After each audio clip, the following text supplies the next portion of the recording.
Diary में छुपा था पिता का दर्द। बच्चों की आंखें खुल गई। 70 वर्षीय सूर्यकांत तिवारी अपने घर के बरामदे में रखी पुरानी रॉकिंग चेयर पर बैठे थे।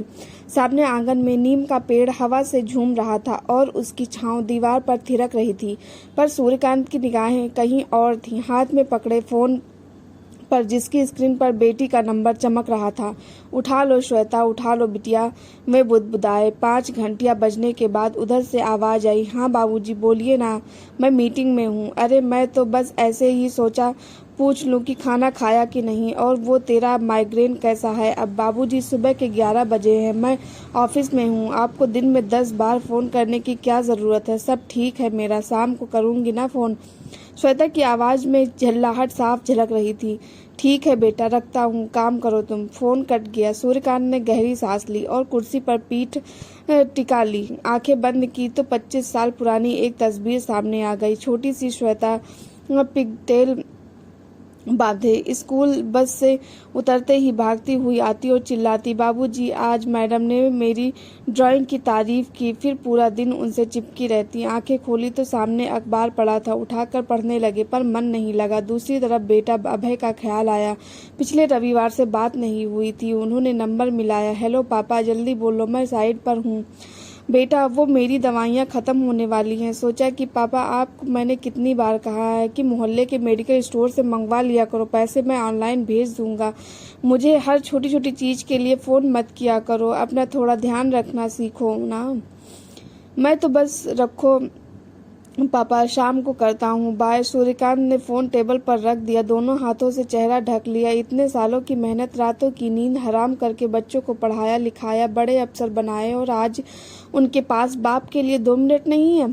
फिर उन्होंने दोनों बच्चों को एक आखिरी मैसेज भेजा, मैं ठीक हूँ, अब से तुम लोगों को परेशान नहीं करूँगा। अगले दिन सुबह सूर्यकांत ने अपना रूटीन बदल दिया। फोन को दराज में बंद कर दिया, बरसों पुरानी डायरी निकाली और लिखने लगे। फिर प्रिय श्वेता और अभय, आज मैंने पुराना एल्बम देखा, उसमें तुम दोनों की एक फोटो है, बारिश में भीगते हुए। श्वेता के गालों पर कीचड़ लगा था और अभय अपनी कमीज से उसे पोंछ रहा था। कितने खुश थे हम सब। लिखते लिखते उनकी आंखें भर आई। उन्होंने सोच लिया था अब अपनी भावनाओं को शब्दों में उड़ेलेंगे, बच्चों पर नहीं थोपेंगे। दोपहर को वो पास के वृद्धाश्रम चले गए। वहां रमाकांत जी ने से मुलाकात हुई, जो पिछले 3 साल से वहीं रह रहे थे। उनके भी 2 बेटे थे, एक अमेरिका में और एक बेंगलोर में। क्यों सूर्यकांत जी आज यहाँ कैसे, रमाकांत ने पूछा। बस सोचा कुछ समय आप लोगों के साथ बिताऊं। आपके बच्चे हैं, अपनी दुनिया में मस्त हैं। रमाकांत मुस्कुराए, एक दर्द भरी मुस्कान। जानते हैं, जब हम जवान थे तब हमने सोचा था कि बुढ़ापे में बच्चे हमारा सहारा होंगे, पर जब बुढ़ापा आया तो पता चला कि बच्चे तो अपनी जिंदगी की जंग लड़ रहे हैं।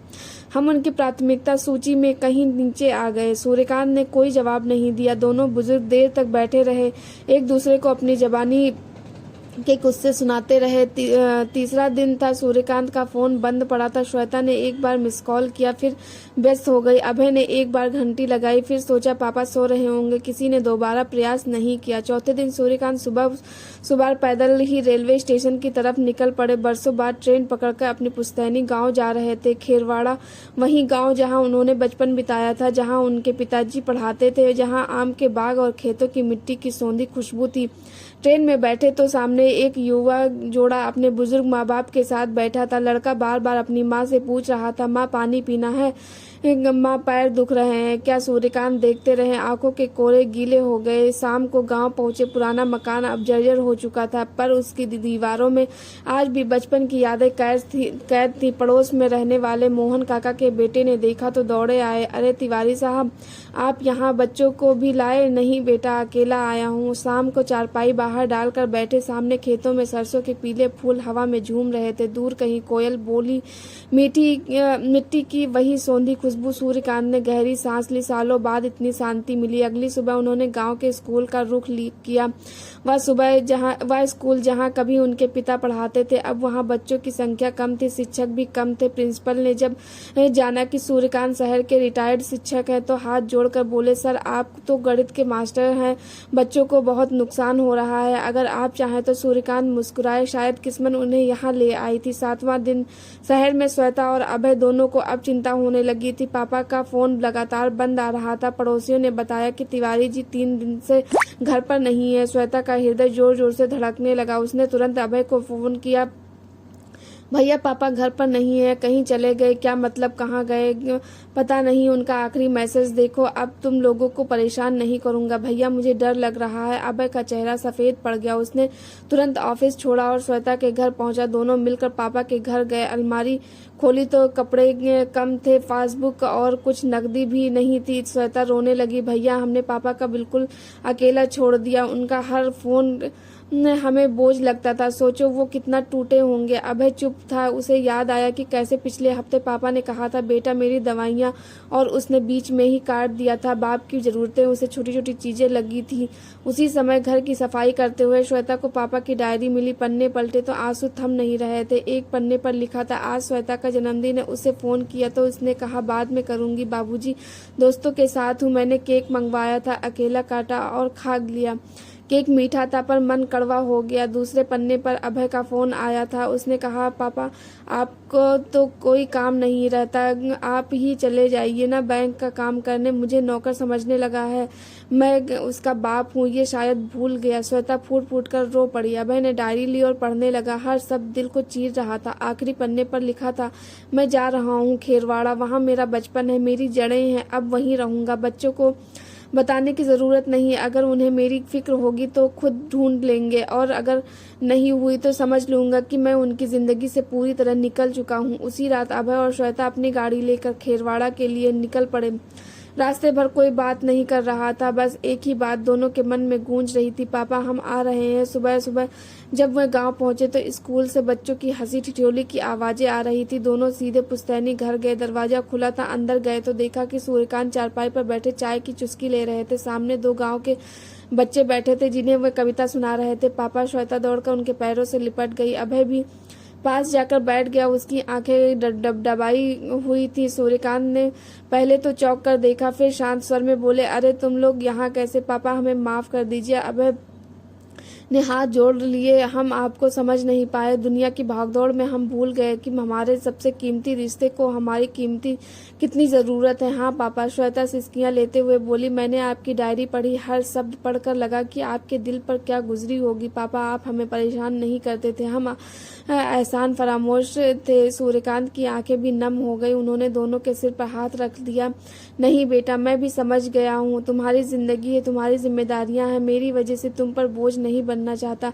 पापा, अभय जोर से बोला। आप बोझ कैसे हो सकते हैं? आप तो हमारी ताकत है। हमने गलती की, बहुत बड़ी गलती, पर अब हम सुधरेंगे। कैसे सुधारोगे?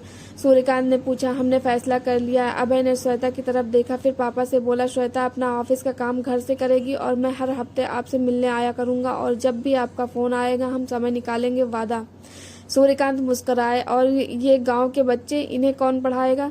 श्वेता बोली। पापा आप जब तक चाहे यहाँ रह सकते हैं, बल्कि हम दोनों मिलकर इस स्कूल के लिए कुछ करेंगे। कंप्यूटर लगवाएंगे, लाइब्रेरी बनवाएंगे, और हर महीने हम दोनों यहाँ आएंगे। बस एक शर्त है, आप हमसे नाराज नहीं रहेंगे।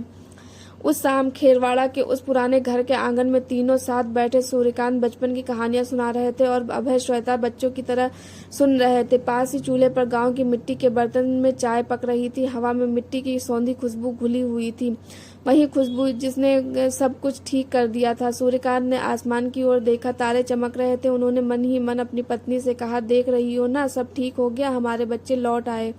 दोस्तों, यह कहानी सिर्फ सूर्यकांत तिवारी की कहानी नहीं है, यह शायद हम सबके घरों की कहानी है। अगर इस कहानी ने आपको एक पल के लिए भी अपने बुजुर्गों की याद दिला दी, आंखों का कोई कोना गीला हुआ, या आपका यह हाथ फोन उठाकर बस एक बार पापा कैसे हो पूछने की बेचैन हो उठा, तो समझ लीजिए कि इस कहानी का मकसद पूरा हुआ। कमेंट बॉक्स में जरूर बताएं कि इस कहानी का कौन सा दृश्य आपको सबसे ज्यादा छू गया, और आपकी अपनी जिंदगी से इसकी क्या समानता है, अपनी भावनाएं, अपने अनुभव, या बस एक इमोजी के जरिए सही अपनी उपस्थिति जरूर दर्ज कराएं। और हाँ, ऐसी ही दिल छू लेने वाली कहानी पढ़ते रहने के लिए इस चैनल को सब्सक्राइब करना ना भूलें। हमारे शब्दों का सफर आपके साथ ही पूरा होता है। धन्यवाद।